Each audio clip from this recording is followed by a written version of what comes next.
Իշխանությունը ամենից առաջ պատասխանատվություն է։ Ամեն մարդ, որ գալիս է իշխանության, պետք է մի 100 անգամ չափի ձևի ինքը այդ իշխանությունը կարող է օգտագործել ի բարօրություն ժողովրդի։ Բոլորը պետք է ենթարկված լինի մեկ գերագույն նպատակի, ամեն ինչ հայրենիքի համար, ամեն ինչ ժողովրդի համար։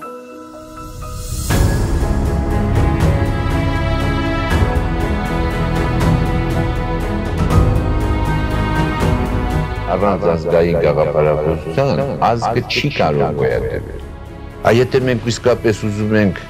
ունենալ լավ պալիտրա քաղաքական կուսակցությունների, դրանց բոլորի փարոսը պետք է լինի ազգային գաղափարախոսություն։